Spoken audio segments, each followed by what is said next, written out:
to the Smart Drive podcast, where driving expertise meets real chat. My name's Simon Horton, EV enthusiast and advanced driver. And I'm Ashley Neal, by trade driving instructor, but I do tend to make a video or two on driving education. Fab. Well, driving education is a good topic, isn't it? Because that's your bread and butter, and at the end of the day, that's what we're all here to do. Yeah. What have you been up to then, mate? Well, today, just going on again, going off your cues just from, what you speak about there. It is my job. And interestingly, I had a conversation with someone who I've done a little bit of filming today with. I've been out with Charles from Dashcam Hull. Again, I went over to Hull to go and see Charles maybe a year or so ago, and he got in touch and said, he's got a new car, he wants a little bit of help, and he said, I'll come over and pay for your time. I said, no, come on over. So I've been out with him, and we were just having a little chat towards the end. He does a little bit on YouTube, and I think he's getting a little bit disheartened with it. I said, what you're up to, what you've got coming up? And he said, same old. But the thing is, for me, I don't really have to think about it too much, because all I really do, Simon, is just record my job. That's it, really.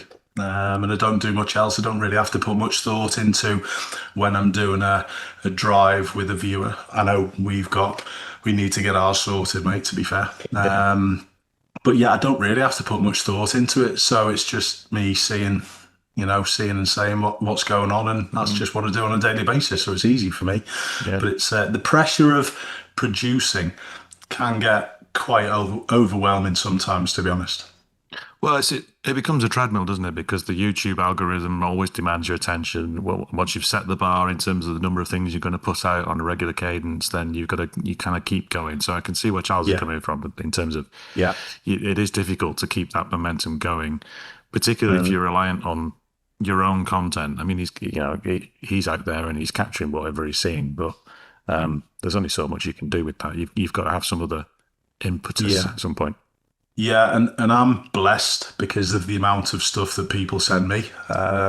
Did you see, was it Carla's clip at the weekend? Did you see that one? I think it was on one of the driving fails. Mm-hmm. Interestingly, good little point came from that as well, because I think she came back in quite quickly, just for everyone listening and watching as well. They may not have seen the clip. Simon sent me some footage in, and it was from Carla, Simon's partner. And there was a blood vehicle, I think it was, wasn't it, that had spotted someone broken down in the left-hand side of a smart motorway, and they'd used their blue lights and the red lights to say that they'd parked to create a little bit of a safety zone for this person broken down. But the point that came from it, from the comments, and I didn't even think of this when I was analysing the clip and just talking over on the clip, that Carla should have waited until she saw a sign that the red X had finished before coming back in. Yeah. And that was a good extra little point that my driving community, pointed out correctly on that particular clip. But I'm not going to go downstairs and point it out to her. I dare you. but it is one of those things of the smart motorways, and I don't think that had the rear footage on it, did it? No. Oh, yes, it did. Top corner. Yes, it did. Yeah. So a lot of the times is what you get is everybody else is then applying the pressure to go faster because we've gone past the hazard. Therefore, it's what it is. It's over. So we can go back up to full speed. So you feel that pressure coming on you. But you're right. From a, I'm not going to say letter of the law, but from an observation point of view, you don't know that wasn't what the hazard was. You should be staying. Correct. Right. Yeah. Correct. So that's a little extra point that. I can't mention everything in the clips, that I talk over, and it was a nice driving episode, and I just thought it was really nice of that. It was a blood driver, wasn't it? Yeah. The blood car. Yeah. They'd just used their blue lights. And another thing as well that did come up in the comments that I thought was quite interesting that I'd realised, but I'd not really paid loads of attention. When anyone with blue lights, who has the ability to use blue lights, is not then moving, they put red lights on as well. You would have noticed that, Simon, but it's not something that's ever just come into my mind to speak about or talk about with anyone, but it was absolutely right as well. Yeah, Yeah, yeah, and I don't think he was even using an exemption at that point. He was just being a nice motorist, Correct. Yeah. and that's the right thing. Was that the same episode where the ambulance stuck the blues on and had a word? Yes. Yeah, with the Yeah. driver with no real lights on. Yeah, I mean, again, Yeah. that I wouldn't wonder have gone what. through the book. No, I was just going to say, I wonder if that driver who did that, putting the blues on just to say someone's lights were out, if they got, if their bosses got shown that footage, would they get reprimanded for that? I don't know, to be honest. No, I don't know. And particularly in that situation where you don't want that motorist to be the next scene of the accident that the ambulance is attending. If they could have done something to prevent it, Here. yeah. Yep, absolutely. Yeah. But then, yeah, 40 episodes of nice driving. I started them, and a lot of people, believe it or not, thought it was me being my sarcastic self and going to point out someone had done something wrong. But that series it's honestly one of my favourites. It's not necessarily the biggest hitting one, but it's one of the favourites because I think it shows people what to do rather than in a negative way, seeing a fault all the time. It just encourages people to do the correct thing, copying good behaviour for a change. Yeah, and it's always nice when one of my clips appears in there, and I think may have done something right, or probably more accurately spotted somebody else doing something right. Yeah, absolutely. And thank you as always for sending your clips in, Simon. It's just a massive help, and the support that I've got from so many people is much appreciated, but you especially. So thank you. You're welcome. You're welcome, and they will continue. I've spent the day making sure that my rear camera is still working after doing some further modifications to the Q6. Oh, okay. I've what have you murdered it done? out. What have say. you done? What have you done?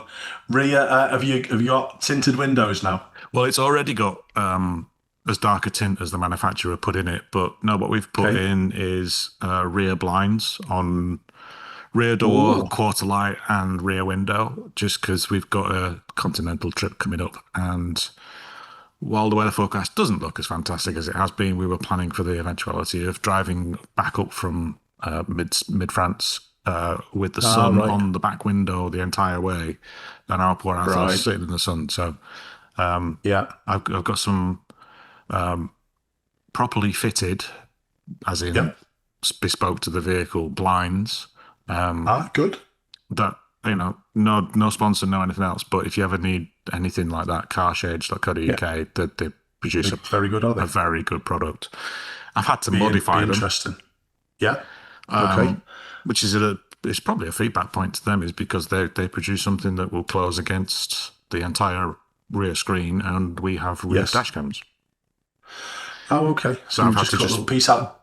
Modify a bend around it. Just on that, have you got the 229, the A229 VFO in yours? You have, haven't you? I think you probably know more than I do. Yeah, I think so. 229 Pro, I think. Yeah. Okay, I've got the new A229 Ultra on the way. I've been promised it. One. They do a 3-channel one, but it's the 4K front, 4K back. Right. And I've got no one to give it to. So when I meet up, Simon, you've got a new dash cam, and all the wires are interchangeable. So you don't have to take all the wires out. You can just literally put the new camera in front and back, and you'll have a bit better dash cam. There you go. That's fine. So we've got one of them on its way. That's fine. I mean, you know my pain of putting the cables into the Q6 in the first place, so I wasn't going to start messing around doing those again. No, absolutely but not. Yeah, 4K is be good. And I think what I've done is because I've put those shades in and it's the gaps now being filled by the camera, I've just tweaked the angle a little bit. So there may be a slightly different crop in future episodes or whatever we put out, but I'm quite pleased with the result. It looks good. Good, excellent, mate. Is your carbon okay, mate? Anything going forward on the ride situation, or have you not had a chance because you've been so busy? Yeah, exactly that. I've parked it through to being too busy. I had a minor wobble when I was driving it this weekend, and I thought, we went down a bit of a concrete motorway, which is where that noise is at its worst. And I thought, oh no, autoroutes in France, they're all concrete. Oh, they are, yeah. Is it going to be a nightmare? So, watch this space. by the time this episode comes out, I'll have been and gone. But in the next episode, I will feed back as to whether the ride quality and the resonation noise is It's a problem. terrible on the autoroutes, or whether it's just UK concrete that's a problem. Interesting. So we'll see. Interesting. We'll see. Good effort. Do you want me to rant? What now? else? Go on then, rant away. I've got two things that really bug me about the Q6. Go on. One of them has come to light in the last week and a bit, just because of this French trip. What I would normally do is go, yes, I'm going to use the inbuilt satnav, but I'm going to save myself some waypoints of chargers that I want to use, just so that I've got them there and things like that. Yes. Yes. When you save a favourite in the satnav, you can't rename it. So whatever address it's looked up, that's your favourite. If you found it on the map and you've put a pinpoint, it comes waypoint is the name. Okay. Can't change it. Can't? Cannot edit a waypoint. It's like going back to the 1980s. I was like, what on earth? Why can't you rename these things so that they're in more usable names? So I've got, if my friend's addressed in France, he's got the full French address. Which, fair enough, I know it, but what a stupid design. Stupid design. So that's my little rant about that. But I have another one. See if you're tyre pressure warning.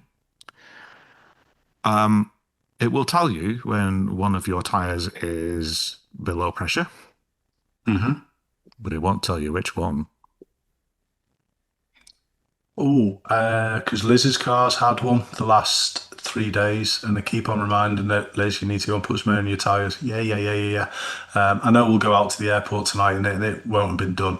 But ours does, to be fair. It does go in and it tells you exactly which one's down or which one's pressured down. Oh, well, that just baffles me. Again, it feels, Audi have always had a reputation of using wheel motion sensors rather than tyre pressure monitoring systems. So they measure rotational speed, and that's how they work out. But as I understand it, it still has to work out the difference in rotational speed between the four wheels to tell you, to recognise that one of the tyres is down. So it knows which one. It bloody knows. It's just not telling you. Absolutely. It's gee whiz, I hope your ABS is going to work as well, mate, because that's all that system does as well, isn't it? Just records rotational differences and then sorts it out accordingly. If you ever get one of those warnings in a Q6, apparently you've now got to go and check all four tyres, which I suppose you probably should do as a matter of course. I suppose it's sensible. Now I'm saying here's one thing. Yeah, you're right. Yeah, I often do that as well, moan about something and go, actually, it does make sense. Here's one thing that doesn't make sense to me. Some of our viewers and listeners might be able to give us a reason for this. Some cars, quite a few cars actually, have a little band at the top of the steering wheel to show you straight dead centre. What's the point in that? Do you look at the steering wheel to straighten up, Simon? No. What's the point in that? No, someone, please tell me. That's a motorsport thing. A motorsport, you tend to have it, but again, why would you need that? You can't tell by looking up the track that your car's going to go into the barrier or a tree or something. It makes no sense. I don't know why they do it. No idea. But strange. Interesting. Let's see if our viewers and listeners have a comment on that, because it is absolutely. It is very. Cool, mate. Go on.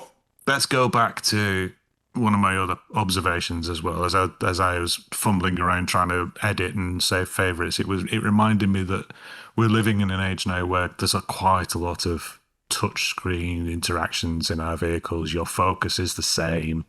I'm not sat in your focus yet, but I presume you've got a mixture of touchscreen and some physical buttons. There's 4 buttons at the lowest part, I think. Can't remember what they are. But your aircon's done through touchscreen, isn't it? Yes, it is. And seat heating and stuff like that. It's a faff, if I was honest. Terrible. Yeah, exactly. So, but the opposite side of this is what got me thinking is, when was peak button in terms of interior design? When did it get absolutely bonkers where they went, right, we have a button for everything. We need to have a different way of doing things. When do you think in the history of automotive design, where do you think we reached peak button? Or what? Just give us a guess. In other words, button numbers, or Yeah. just my button numbers. Numbers. It must have just been pre-Tesla, I would say. So I'm trying to think. We went to look at a model. It, aren't they? Tesla Yes. what broke the model. Tesla what broke it, yes. We went to look at a Model S just before we eventually bought our Range Rover that we had. And I went to the Tesla dealership in Manchester and went, that ain't worth £70,000, because it was put together with Gorilla Glue and tape. It was terrible, mate. The build quality was awful. Yeah. I can't even think on what year that would be. I'm going to go back probably 12. I was going to say 10 or 11 years. I would say so. I would go 2012, 2013 was probably peak numbers. Have you got an answer for me, Simon? It's not a true answer. If I'm being really honest, I thought it was going to be back in like Mercedes, BMW, late 80s, 90s, where they went berserk with everything. But then when I asked to interweb, came up with two interesting answers actually. The first one was Porsche Panamera Gen 1. Yeah. Early 2000s, all down that central console. Yeah, I knew you'd know it. If you look at the pictures of it, it's bonkers. The number of all down that center console and up on the dashboard as well. It's like that would have been. And that was actually the car that sprung into my mind when you did ask me the question. Funnily enough, and it's so crazy that you just brought that one up and said about it. Yeah, there's another one you could look at as well, and again, you got to go back to early generation Aston Martin Lagonda. I remember that. Yeah. Where they actually had like the wedge shape. Yeah, the wedge shape one. Wedge shape one. Yeah. They had like a little plinth or almost plinth in front of the dashboard that had loads of buttons on it, a bit like a mixing deck. Okay. I think it was a single steering wheel, single spoke steering wheel, and again loads of buttons, including like 16-band graphic equalizer and all that sort of stuff. I think it was fantastic. But then they tried to go, well, this is stupid. Let's come up with something else. And they were the first ones that had touch-sensitive replacement for the buttons. So instead of physical buttons, they came up with the haptic not haptic feedback, but haptic buttons. They were Aston terrible. Martin, was Aston Martin? Was it didn't work. But, we're back in the let's say 80s, early 90s, they came up with this concept. So they were the ones that kind of seeded the future, even though they didn't have the technologies to back actually do it. Yeah, something says to me that Lagonda press car was like an olivey light green colour. I don't know where I've got that from. What, as opposed to a British racing green? It was really light coloured. Yeah. Don't know. I can't remember. I remember that car though. I remember it well. Just going on the theme of Aston Martins. I remember getting in one of the footballers at Liverpool's. He had a DB7. Getting in it, I had all Ford switch gears, sort of switches and stuff like that, and I was absolutely. Yeah, it was, yeah. And I went in and sort of like laughed at him. Said, hang on a minute, those window switches are the same off me dad's Sierra. Anyway, funny. Well, I was debating whether to ask this question, but as soon as you brought it up, and again, this is the weird way our minds work. So you've had friends in that footballing community, but as well as observing them and online, what's the worst footballer car you've come across? You know what? Straight away, it just popped straight into my mind.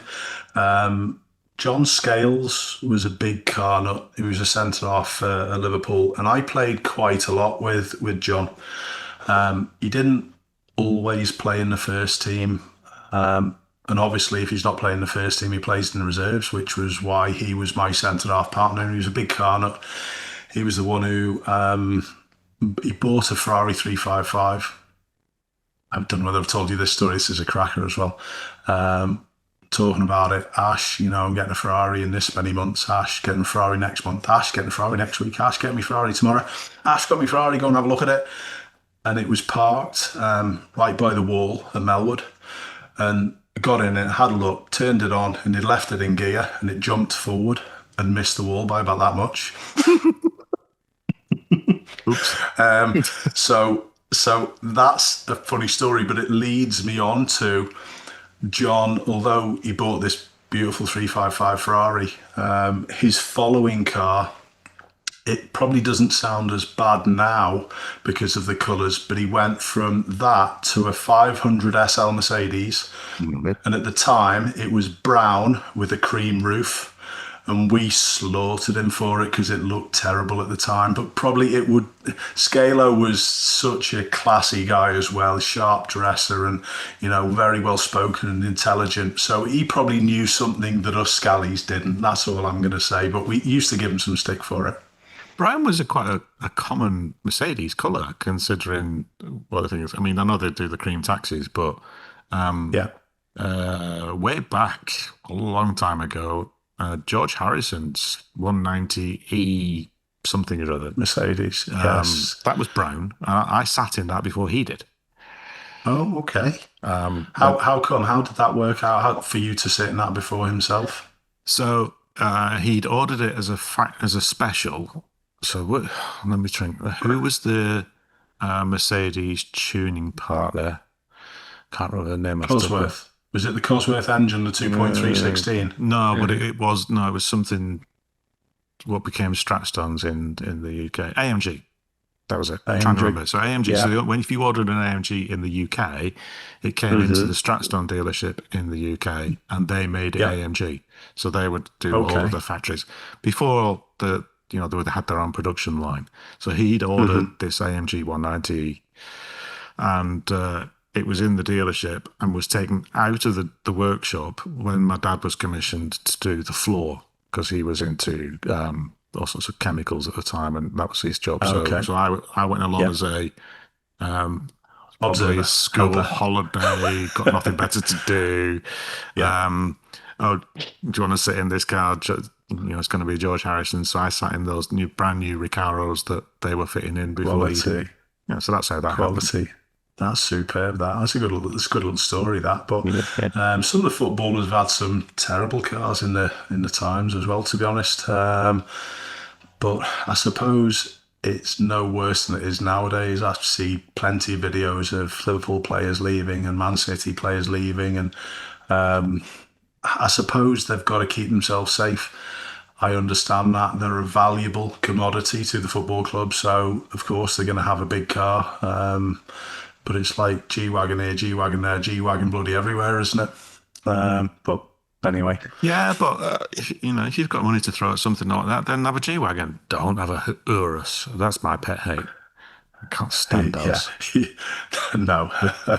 To be honest, I think I'm beyond that now. To be honest, well, you're a Volvo driver. It's in for paint at the minute, to be fair. I haven't had it for a week and a bit, but it's in for paint. I'm getting all the whole side done. I know I said I wouldn't, but I took it down, and the guy who we used for paint, I told him what I've done with it. I'm giving it away for charity, and he just offered me such a good deal. I'm going to give him a little bit of a promotional boost as well. Yeah. But he gave me such a deal on it. I just said there and then, I'll have it done. So it's in with him at the minute. I've missed it, to be honest, mate. So is that all four panels down that side?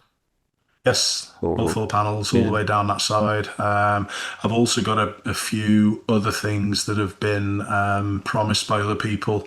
New set of tyres. I've got to ring a guy tomorrow. I'm going to try and get the wheels totally refurbed as well. So when I give it away, it's going to be really good nick as well, to be honest. But it's all people who have got onto my cause and supporting me. So again, without what I do on YouTube, it'd be impossible for me to, do this, gesture that I'm going to try and do. Yeah, I did check. Car Shades, who we were talking about earlier, do a V50 kit. So. Do they? Yeah. Ooh, and that was. Go on.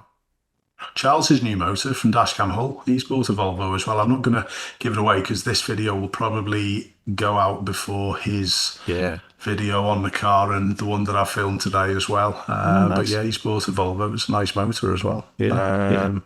Just those comfy seats. Yeah, I know.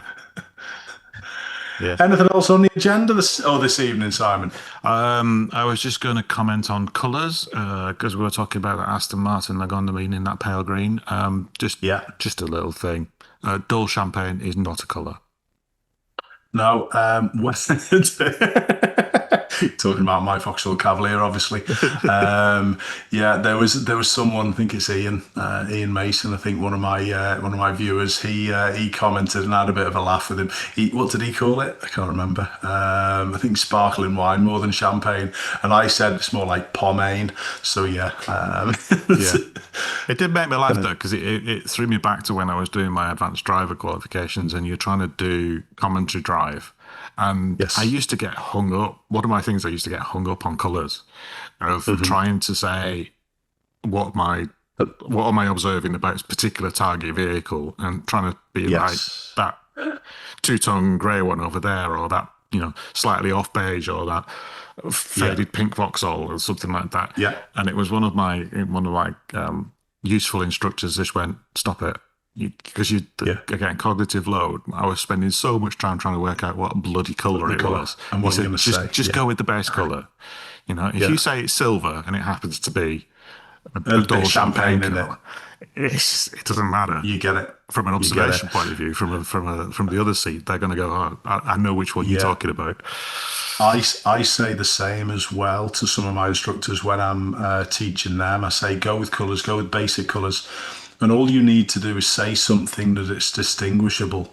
So if there's two silver vans coming up, say the second silver van. Yeah. That's it. It's easier said than done, though. How did you find the commentary? Did you find that pushed your driving onto another level, Simon? Yeah, I thought it was a very useful tool.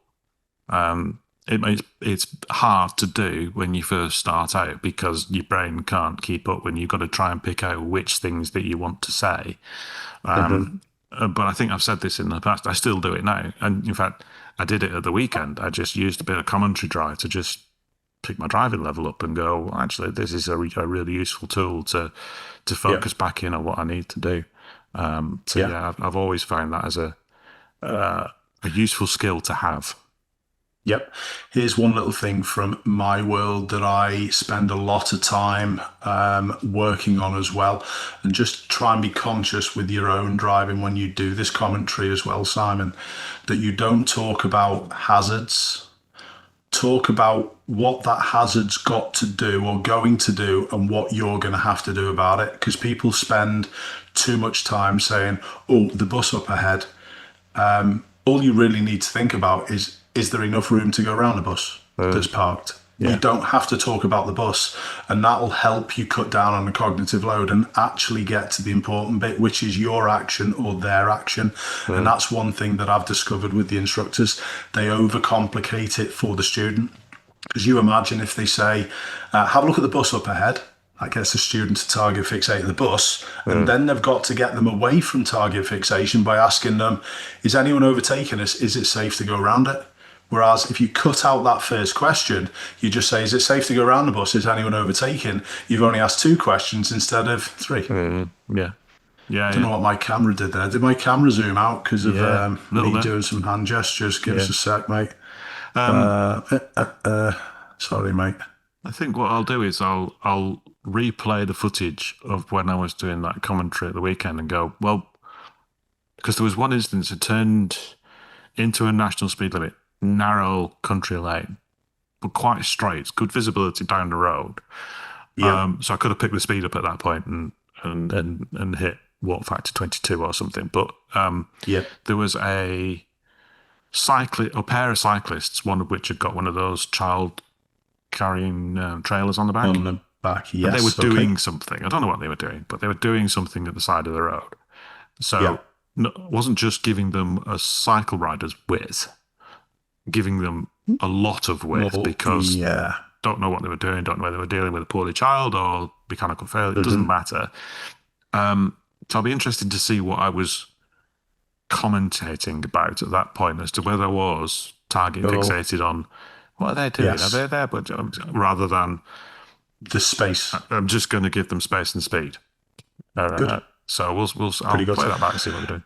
It'd be an interesting one. I'd like to hear your feedback on that as well, Simon, because so many people do. For me, it's one of the biggest reasons why cyclists get close past. And it's not because people go, I tell you what, here's a cyclist. I don't like cyclists. I'm going to go and scare this guy or girl. They literally target fixate because they're worried about getting round. And if they're target fixating at the cyclist, they're not looking at the space available. And that's how it happens majority of the time. Interesting. Yeah, and that's it's interesting. That's my new phrase with regard to cyclists as well. I'm always space and speed. So it's kind of because the two things combined, what factor in what is a safe passable speed. So just going on cyclists. I know we said nothing's out of the sort of like scope for our chats, mate. Did you see the cycling Mikey incident at all? I did. Well, there's two of them.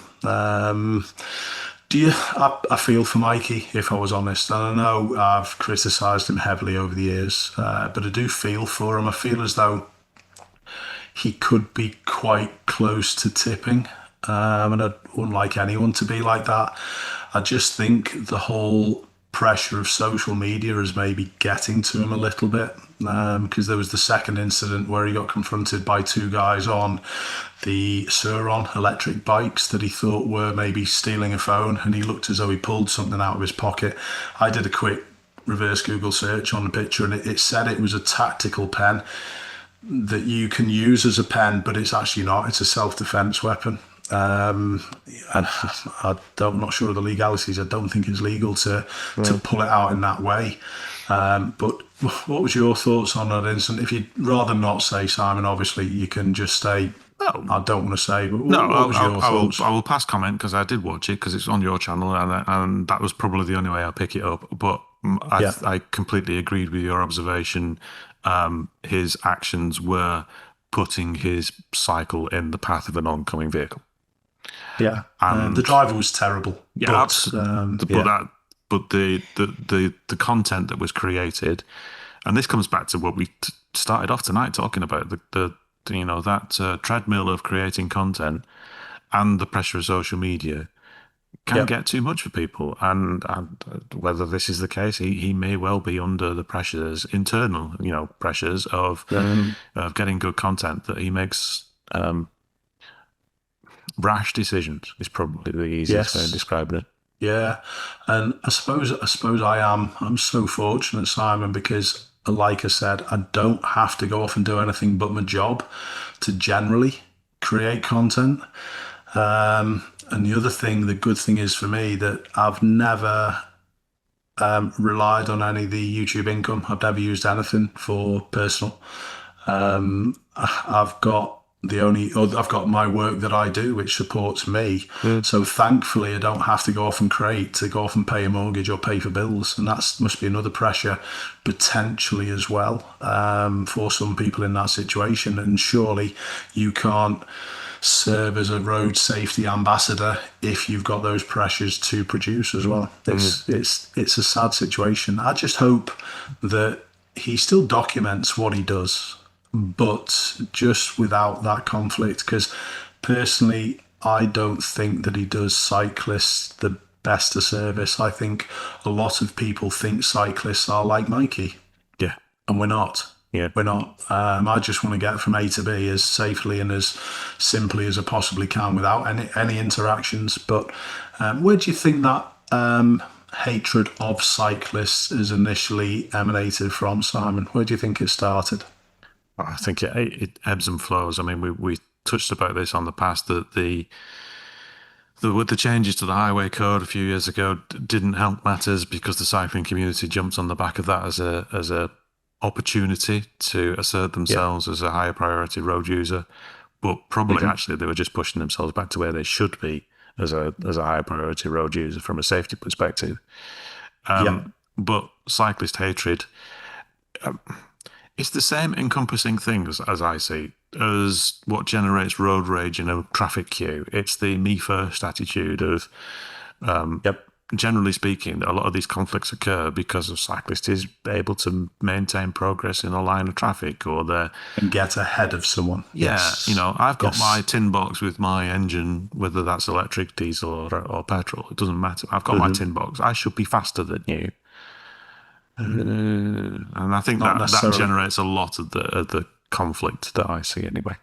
Yeah, I agree. I think it personally for me started from Mr. Clarkson, though, and the comments that he used to have about Interesting. cyclists on Top Gear. Yeah. I think it started from that. Whether there was anyone who generated that level of publicity to hate cyclists, I don't know, but I can't remember anyone. That's where I first remember people mentioning bloody cyclist this and bloody cyclist that.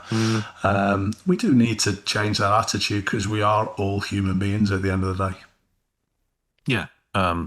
You're absolutely right. I hadn't considered the Clarkson influence, mainly because I take anything that he says with a massive pinch of salt that it probably deserves.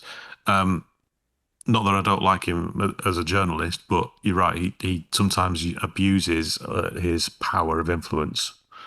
Anyone with influence has got a massive responsibility, and that's what I'm always conscious of. Now, I'm not anything like Mr. Clarkson, but anything that I put out, I'm so meticulous in making sure the information that I put out is as good as possible. And when I make a mistake, I'll hold my hands up. But there's never a prejudice. It's always for the best for everyone. And it's just a shame. But no, cyclists are still cyclists are still more hated than driving instructors and driving school vehicles, I think. Yeah. But, I mean, you've put a video out this week about the way that driving school cars are treated. Yep. Did you see me ignoring Liz nicely when she was speaking as well? Because I'd be concentrating on that lady as well. It was all like in that ear, out the other. Yeah. I'm sure she's used to it. Even when you sat next to her. Yeah.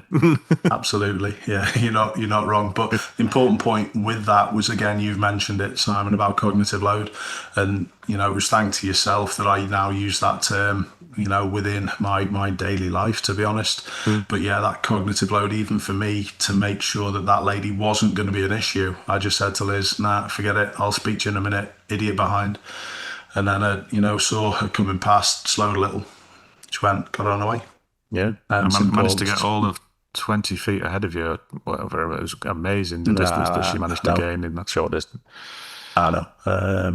Is what it is, mate. Used to it now. Yeah. Random question. Do you drive around with the box on as a matter of course, or do you take it off whenever you're on your own? Mostly drive around with it on. In that situation, I did have it on. I haven't been driving around with it on today because I started off this morning down in Speak, which involved me going on the motorway and just do my little eco part. Taking the roof box off probably saves 20% in fuel. It's just like a big sale. So I do just take it off in that situation.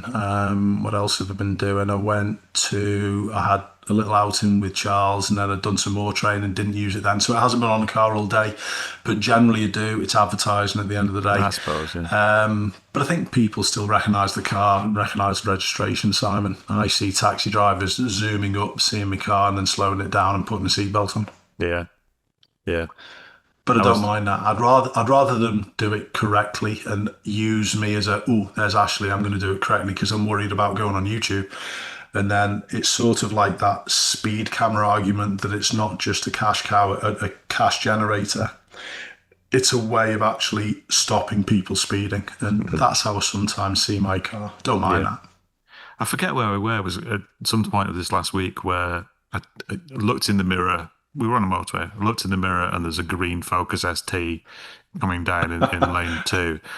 And there's that moment you think, it's the wrong side of the country, but it may well be Ash. And then I saw the lane change that they did into lane 3, and I thought, no, it's not. It's not. Oh, that's very nice. Not I need to. I need to worsen my habits, don't I? Good effort. But Good that would effort. have been really amusing if I caught you on camera doing something like that. But yeah, that would Absolutely. be And great. to be honest, people say, "But you don't drive like that when you're on your own." You have Yeah, I to. absolutely do. I have to. Imagine if I got done for speeding or if I get done for something. Mm. How would that look? Credibility just goes to absolute zero, and everything that I stand for just becomes irrelevant. So no, I wouldn't, and I'd love anyone to post any driving footage of me doing anything wrong. Find it if you can, dare you. But also, you're not infallible.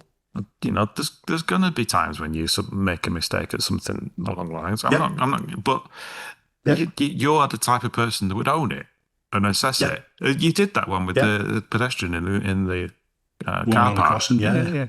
Totally owned Absolutely. that one and And went. you Where did I went back and went? How did I miss this? Yeah. yeah, and I wish just more people would do that. I was actually in that same car park this morning as well, and some fella just literally pulled out right in front of me, didn't even look. So I arrived up to him at the next set of lights. He had his window down and said to me, "You didn't even look there." And his answer was this: "I was 3/4 out before you came anyway." Okay. All right then. Yeah. Good excuse. Fine if you've got that attitude. I'm not going to argue with it. Just whatever. Funny. But yeah, own your own mistakes without question. Yeah. Sorry, Simon. Just on that, Yeah. what was the last big mistake that you made? Can you remember the last one that you thought, "Oh, that wasn't good, that"? Or have you been pretty good generally recently? Nothing springs to mind, does it? No, nothing springs to mind. Good. I think, Quality. yeah, and I think that's the thing is that if I replayed it back, it's probably emerging onto a motorway and not getting a proper check on the shoulder or something like that, and missing something that's happening there or something like that. But no, Yeah. I can't generally put my finger on it. And that shows the quality of a good driver. I'm not just bigging you up here, but if you can't remember the last decent mistake that you made, you must keep your habits pretty good all the time. So full credit to you. Fabulous. Thank you, and it also goes that I am that. I would own it as well and try and work out what caused that. So I was going to move on to just very briefly when the nieces were over last week. Had to go around and do a little bit of shopping at the local Tesco's, and I took the youngest with me. So she's in her booster seat in the back of the Q6. And the local Tesco's is a terrible little car park. It's one of those local Tesco things. Narrow space, and I'm reversing into the space, and the lady in the car next to me was waiting to leave. So I'm reversing in. She was nose first in. So she's waiting to leave. And as I'm reversing back slowly, my stupid car saw a pedestrian walking behind me, and it jumped on the brakes and did the emergency stop. Brilliant. My niece in the back started giggling to herself. I said, "What are you giggling at?" She said, "The lady next to you jumped." But as my car had gone back, it must have gone. And then, so she thought, "Has he hit me? What's gone on?" So she's jumped. Yeah. So it's lucky that she didn't jump off the clutch and then drive out and do a thing. But modern technology working against you. My Golf did that on my path. I actually put the little video on my channel years ago as well, reversing up the path, and there was a little bush at the side of my path. It spotted the bush and jumped on the brakes, and I shat myself. I really did thought I did something. But scary things. I don't want to give too much away, but I've got a couple of scenarios which I'm going to do a little video on as well, is about phantom braking. One of which the situation caused an accident, and another video that I've got nearly caused an accident. Have you had many situations with the phantom braking in your Audi? No. Has it been pretty good, is it? It's fairly well behaved. Cool. I mean, we've been back around this loop before. So I use the level 2 autonomous cruise control quite frequently, almost as the standard on the motorway, and I've never noticed it do any phantom braking. I mean, Teslas have been notoriously been terrible for it, and have got worse weirdly as the technology's gone on. This incident, which caused a collision, was in an Audi Q2. All right. So it was an Audi that on a motorway just don't know what it spotted, but it spotted something. The lorry was a little close and went into the back of someone. So we've got to be careful of this new tech. It's good, but it's not that good yet. It's I've not had the brilliant, to forward be honest. collision warning, I'm going to say 3 times in 5,000 miles. Okay. But never to the point where it applied the brake. It's always been, okay. It's a little bit cautious compared to maybe we. So it had it at the weekend where I was braking behind somebody who was making a left turn in front of me, and I'd come off the brake just as they were making the turn in. There's no way that they would have been able to stop and I would have collided into them, but the forward collision warning sort of beeped and went tut tut tut. A good thing in Liz's car as well, it's got a head-up display. And there's been a couple of occasions on the motorway where I've had to slow because something's happening in front of me. And you know, when you correct that speed and just before you then start growing that gap again, you are a little close on occasions. It's impossible to keep a 2-second gap around you all the time. You've got to manage it in the best way depending on what's traveling. But in Liz's car, it comes up with a little yellow warning triangle that is a collision warning, but it locks onto the back of the vehicle, and if the vehicle moves, it moves with you as well. So it's in your eye line to say you are too close. To back off a bit. Yeah. It's quite good, to be honest. It's pretty tidy. Yeah. But modern tech, eh? Yeah. Who would have thought of all that stuff? When we learned to drive, Simon, who would have thought all of this modern tech that we're talking about is going to be pretty standard, commonplace in cars? It's mad how much we've come on in the driving world as well, isn't it? Yeah. There was an article last week, I think it was, that were picked up by a couple of news outlets about the number of people passing driving tests was automatics now, and they were badging the increase in the automatic take up for passing tests as because of the EV evolution and all of the and I looked at the actual statistics and went, nah, mate, there are generally speaking an increase in people passing driving tests with automatics compared to manuals, but it's not anything like the uptake in EVs. And I just wanted to get what your thoughts are, because obviously you're in that position of seeing what the instructors are choosing as their cars as well as yourself. Instructors, I think, are taking an easy route to go to an automatic. It's a much more difficult skill to teach in a manual than it is in an automatic. However, when I taught an automatic for a number of years, I used to find that the level of students who were learning in an automatic to be at a lower level than the level that you would find in a manual vehicle. But I think people are just doing it for ease and quickness nowadays. I don't think that you find the level of pupils in automatic to just be as I remember it as just because of their abilities. I think, to be honest, we've gone over the tipping point where a majority of people will be going for automatics. But just one thing that I'd like to say to listeners and the viewers as well. I know this for a fact that if you pass in a manual vehicle, your insurance, even if you insure an automatic, is going to be a lot less than if you pass in an automatic and insure an automatic. You are classed as less skilled. Still, classed as less skilled. Yep. Yeah, interesting. Less skilled, even though you've still got a license. I did do my homework on this actually, and there is a lower pass rate for automatics. Apologies to viewers who are seeing me look off screen because I'm looking at the notes here. So 2022-23 figures, so only a couple of years ago, automatic pass rate was 42.7 compared to manual pass rate of 48. So it's not a lot of difference, but it is a difference. Yep, it is. There's loads of stuff I've found out recently. I've been teaching an examiner who is stepping away from DVSA and going back to instructing, and he's told me a number of things about how he grades faults, and I've been quite surprised, to be honest, because I wouldn't have ever thought that some of the things that they would let the student away with, they'd let them away with. I would have thought that that was just a stone cold no, not good enough. But that, from my perspective, is a good thing because I'm always punching above where I need to be. Yeah. And that means that my students, when they get to tests, shouldn't be having a problem, even if they have an absolute shocker. They should be at a pretty good standard. It doesn't always work like that, Simon. But here's a big thing that this guy actually said to me. He said there's concerns from a lot of the examiners regarding the amount of people who turn up in mum and dad's car.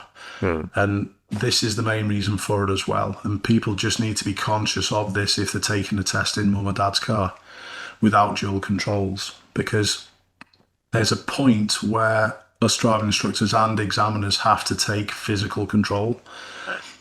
But if you haven't got dual controls, that point doesn't ever get there, because you cannot take physical control apart from just holding the steering wheel. So examiners have to step in verbally earlier than they would do than if that car had dual controls, because they haven't got that as the final backup. So right, interesting.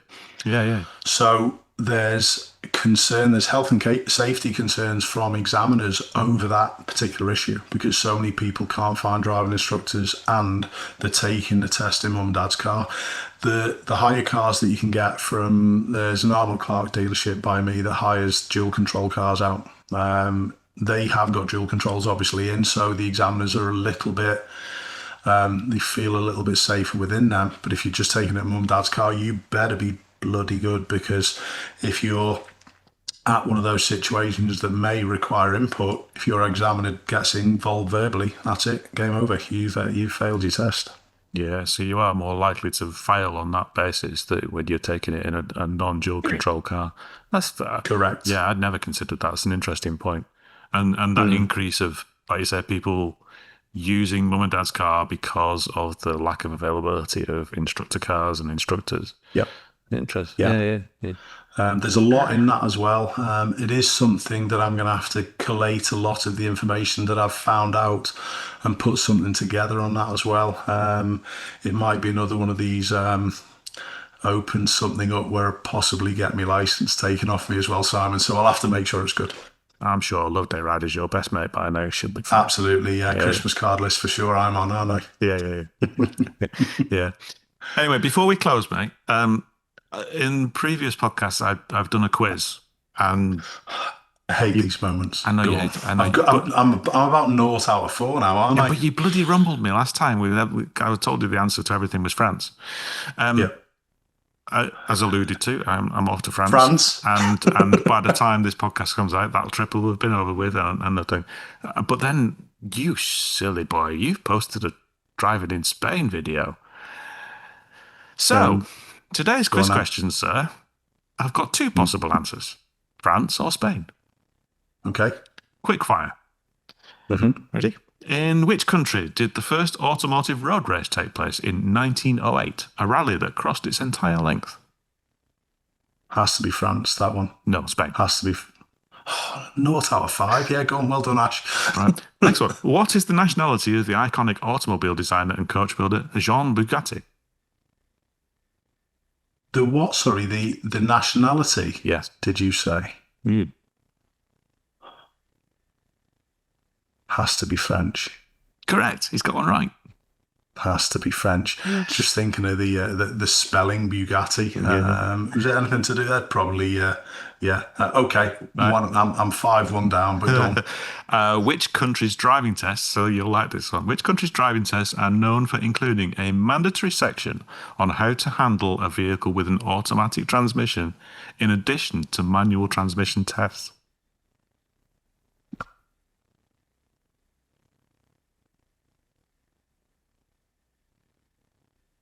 Thinking behind this is France. Don't answer yet. Thinking behind this is France, and something's saying to me, because weren't Citroen pretty hot on the automatic transfer? I'm going France because of the Citroen element to it. Right, yeah, good. I like your thinking. Yeah, no, Spain.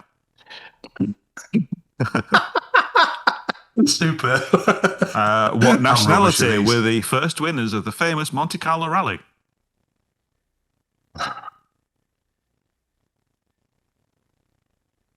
Spans. French. French.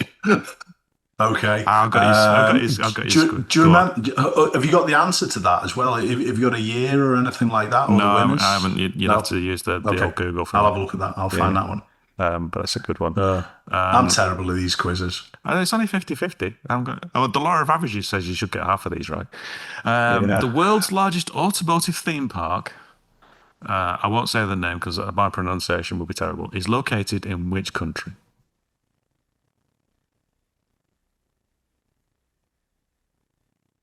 You know what?